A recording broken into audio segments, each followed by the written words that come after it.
Hey guys, welcome back to और another video. So मैंने जैसे कि आपको बताया था कि हम हमारी लव स्टोरी आपके साथ शेयर करेंगे।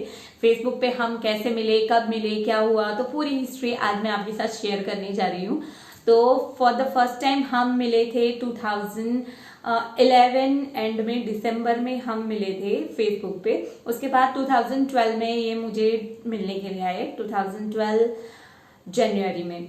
तो उसके बाद अब मैं आपको बताती हूँ कि मैं कहाँ से हूँ और ये कहाँ से है। तो मैं हूँ, मेरा होम टाउन है वलसाड़ में, वलसाड़ डिस्ट्रिक्ट है मेरा, और इनकी बुआ भी वलसाड़ में ही रहती है। और आप कहाँ से हो, आप बताओ। मैं एक्चुअली महाराष्ट्र से हूँ, लेकिन मेरे पापा गुजरात से हैं, पर वो शिफ्ट हो गए थे 83 के अराउंड। तो हम तब से वहीं पे रह रहे हैं और मेरा बॉर्न एंड बॉटअप महाराष्ट्र ही है। मेरा एजुकेशन भी महाराष्ट्र में ही हुआ है। और मैं जब इनसे मिला तो उस समय मैं इंदौर में जॉब कर रहा था। आपका क्वालिफिकेशन बता दो। हमारी एज हम बताएंगे अभी कि हम हमारी एज कितनी थी। जब मैं उनसे मिला तो आ, मैंने डिप्लोमा पास आउट किया था महाराष्ट्र औरंगाबाद से, और साथ ही साथ मैं ग्रेजुएशन भी कर रहा था। मेरी एज 21 साल थी और हम दोनों की एज सेम थी। और मैं एज अ टीचर गुजरात में वलसाड़ में जॉब करती थी। मैंने टीचर्स ट्रेनिंग कोर्स किया था आफ्टर 12th। उसके बाद मैंने स्कूल ज्वाइन कर लिया था। मेरा ग्रेजुएशन कंप्लीट नहीं था, और मैं एक्सटर्नल में कॉलेज ग्रेजुएशन कर रही थी और मैं जॉब कर रही थी। तो उस टाइम पे हम 2011 में फेसबुक पे मिले और एक दूसरे को फिर 2012 जनवरी में मिले, और हम दोनों के बीच में मतलब प्यार हो गया। और उसके बाद हम दोनों बात करते रहते थे एक दूसरे से, फ़ोन नंबर एक्सचेंज हो चुका था। और जब वो अश्विन मुझे फर्स्ट टाइम मिलने के लिए आए वलसाड़ में, तो वलसाड़ में उनकी बुआ भी वहाँ पे रहती है। तो उसी दिन ये मुझे लेके उनकी बुआ के घर पे गए थे। पहले हम तीथल बीच पे गए, वलसाड़ में तीथल बीच है, बीच पे हम गए फर्स्ट टाइम, वहाँ पे हम मिले। उसके बाद ये मुझे लेके एक शॉप पे लेके गए थे, और क्या पिलाया था मुझे, कैफ़े में गए थे और वहाँ पे हमने फ्लोट पिया था। यस। और उसके बाद ये मुझे लेके गए इनके बुआ के घर पे, इनके बुआ और फूफा के घर पे। फिर मैंने इनका इंट्रोडक्शन मेरे बुआ और फूफा से करवाया। एक्चुअली उनका भी लव मैरिज ही था और वो काफ़ी सपोर्टिव थे। मेरे फूफा ने बहुत ज़्यादा हेल्प की थी, हमें एक दूसरे को मिलवाने में बहुत सपोर्ट किया था इन्होंने। फिर इनकी बुआ और फूफा से मिलके भी मुझे भी बहुत अच्छा लगा, क्योंकि वो बहुत ही ज़्यादा मतलब एकदम फ्रेंडली बिहेवियर है उनका। और ऐसे मतलब लगता ही नहीं है कि वो मतलब उनके साथ हम घुल मिल नहीं पाएंगे। उनका बिहेवियर बहुत अच्छा है। उनकी 2 बेटियां हैं जो अभी रिसेंटली यहाँ पे ही हमारी साथ ही रह रही है, मतलब हमारी सोसाइटी में ही शिफ्ट हुई है, और वो आते जाते रहते हैं।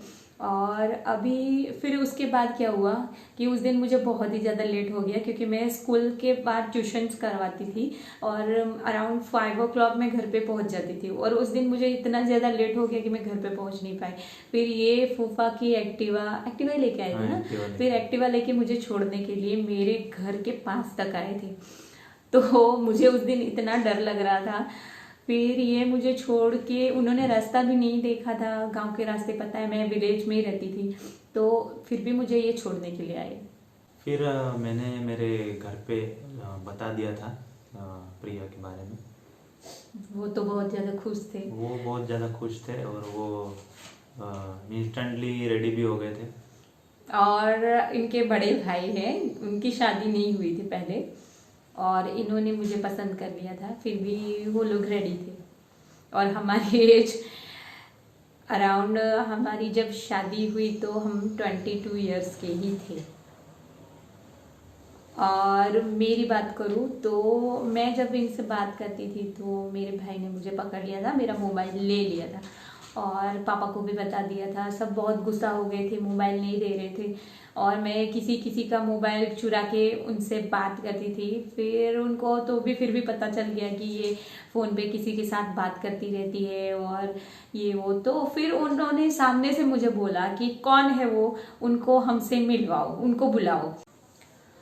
और जब घर वालों ने बोला कि तुम किसको पसंद करती हो, जिसको घर पे बुलाओ, तो मैंने घर वालों को सबको ऐसा बोला था, झूठ बोला था कि मेरी फ्रेंड है जो मेरे साथ स्कूल में जॉब करती है, उसके रिलेशन में है एक लड़का, उसके रिलेशन में है, उसका रिलेटिव लगता है और वो महाराष्ट्रियन है।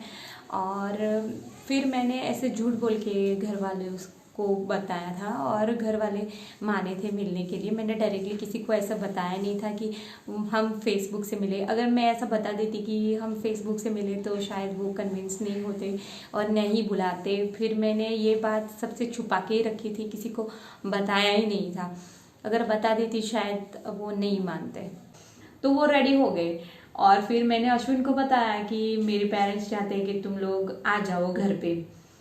तो फिर अश्विन ने फूफा से बात की, है ना? हाँ, फूफा से और बुआ से बात की और वो लोग फिर इनके घर पे जाने के लिए रेडी हो गए और बात करने के लिए रेडी। और इनके पेरेंट्स को भी लेके आए थे, मतलब इनके मम्मी पापा भी आए थे, सब मेरे घर पे आए थे।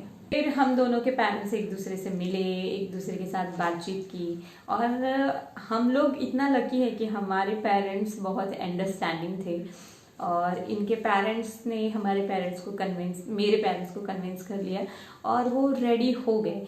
और क्यों रेडी हुए? क्योंकि इनकी जॉब अच्छी थी, उनका फैमिली बैकग्राउंड अच्छा था। इनकी प्रॉपर्टी इतनी नहीं है, हमारे में ज़मीन प्रॉपर्टीज ज़्यादा होती है और जिनकी होती है उनके घर पे ही शादी करवाते हैं। पर फिर भी पता नहीं क्यों हमारे पेरेंट्स रेडी हो गए। और मेरे फैमिली में मैं एक ऐसी लड़की हूँ जिसके घर पे ज़मीन नहीं है मेरे ससुराल में, फिर भी मेरे पेरेंट्स मान गए। क्यों माने वो पता नहीं, कुछ चमत्कार हुआ और वो रेडी हो गए। और ऐसा क्यों हुआ? क्योंकि इनका बिहेवियर बहुत अच्छा है। मेरे हस्बैंड का बिहेवियर इतना मेरी फैमिली वालों को पसंद आ गया क्योंकि ये बहुत ज़्यादा सीधे साधे हैं और मेरे ससुराल वाले भी वैसे ही हैं, सीधे साधे हैं। तो उनका बिहेवियर और फैमिली बैकग्राउंड पसंद आया। और थोड़ा सा लंबी सगाई बोल सकते हैं, जान पहचान में थोड़े बहुत ऐसे मिले रिश्तेदार, उसकी वजह से ये माने। क्योंकि महाराष्ट्र में हमारी कास्ट के भी बहुत सारे लोग उधर थे और थोड़ी बहुत पहचान मेरे दादाजी को थी, उसकी वजह से फिर वो सब माने। फिर जब पेरेंट्स के साथ बात हुई, मेरे पेरेंट्स ने इनका घर भी नहीं देखा और मान गए। और फिर उनके घर पे जाने के लिए वेट कर रहे थे तो उनके घर पे कुछ कंस्ट्रक्शन चालू किया था उन्होंने घर का, इसीलिए कोई गया ही नहीं, किसी ने उनका घर ही नहीं देखा और ऐसे ही मान गए। और जिस दिन हमारी एंगेजमेंट होने वाली थी उसी दिन ये इनके घर पे गए और हमारी एंगेजमेंट इनके घर पे होने वाली थी। तो कोई भी पहले गया ही नहीं, किसी ने घर भी नहीं देखा और रेडी हो गए। और जिस दिन गए उस दिन किसी को घर पसंद नहीं आया, घर एरिया कुछ भी पसंद नहीं आया। और क्योंकि एंगेजमेंट हो चुकी थी तो क्या ही बोल सकते थे। फिर भी घर पे आके मुझे इतनी डांट पड़ी थी कि आप पूछो मत। और ऐसा मुझे लग रहा था कि हमारी शादी उसी दिन टूट जाएगी जिस दिन हमारी एंगेजमेंट हुई थी।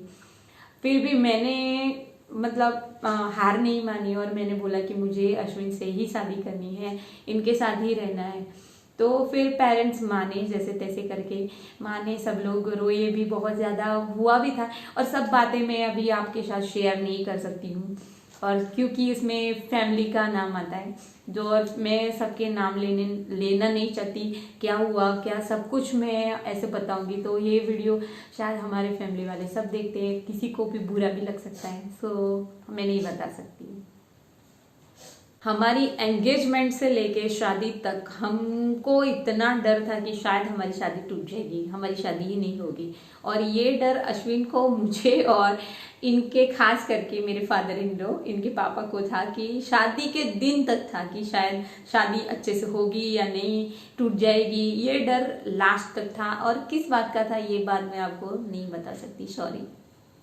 फिर उसके बाद 2013 में हमारी शादी हो गई। जैसे कि मैंने आपको पहले बताया कि अश्विन के बड़े भाई हैं, वो स्टडी कर रहे थे, उनकी शादी नहीं हुई और हमारी शादी पहले हो गई। फिर 1 ईयर में मुझे बेबी हो गया। तो अराउंड मेरी 24 इयर्स एज थी तब मुझे ध्रुव आ गया था। और उसके बाद मैंने जॉब छोड़ दिया था, मैं कुछ भी नहीं कर रही थी क्योंकि ऑब्वियसली घर पे बेबी रहेगा तो उसको मुझे संभालना था। तो ध्रुव 2.5 ईयर का हुआ तब तक मैंने कुछ भी नहीं किया, मैंने ध्रुव को देखा। फिर हम इंदौर में थे, इंदौर के बाद हम पुणे शिफ्ट हो गए थे और पुणे में जाने के बाद ध्रुव 2.5 ईयर का हुआ जब मैंने वापस से स्कूल ज्वाइन किया और ध्रुव को भी उसी स्कूल में रखा। फिर मैं जॉब कर रही थी, पर जॉब और बेबीज के बीच में मुझे मैनेज नहीं हो रहा था। जॉब कर रही थी स्कूल में और ध्रुव का टाइमिंग वो जल्दी छूट जाता था और मैं लेट छूटती थी तो मुझे मैनेज नहीं हो पाता था। इसकी वजह से फिर मुझे जॉब छोड़नी पड़ी। उसको डे केयर में भी डाला था, फिर वो बहुत रोता था, डे केयर में जाने के लिए रेडी नहीं होता था, इसके लिए मुझे जॉब छोड़नी पड़ी। और उसके बाद आया कोविड और कोविड के टाइम भी सब ऐसे ही, ये भी घर पे वर्क फ्रॉम होम और हमारी लाइफ कोविड के टाइम बहुत ही खराब बीती है क्योंकि वर्क फ्रॉम होम और वो भी पुणे में, और पुणे में बाहर भी मत निकलो और इतना फ्रस्ट्रेट हो गए थे हम। उसके बाद हम गुजरात में आ गए, 2 साल हम गुजरात में रहे। उसके गुजरात में वलसाड़ में रहे क्योंकि इनका वर्क फ्रॉम होम था। उसके बाद अभी वडोदरा में इनको जॉब लगी और 6 मंथ हुए हैं यहाँ पे हमको शिफ्ट हुए। अभी हम रिसेंटली वडोदरा गुजरात में है और हमारी शादी को अभी 10 इयर्स कंप्लीट हो गए हैं। और हमारा एक बेटा है ध्रुव।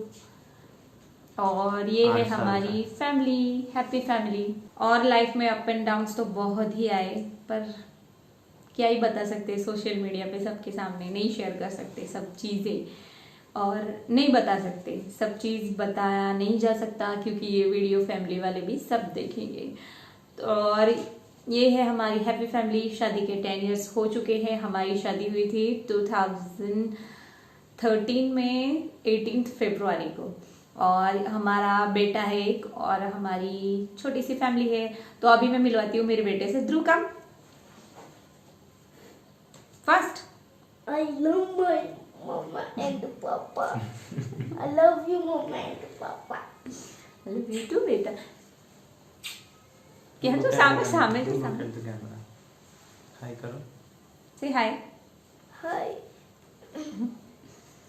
तो ये है हमारी छोटी सी फैमिली। अगर वीडियो पसंद आया तो वीडियो को लाइक, चैनल को सब्सक्राइब और अपने फ्रेंड्स और फैमिली के साथ शेयर कीजिए। Thanks for watching. बाय, से बाय।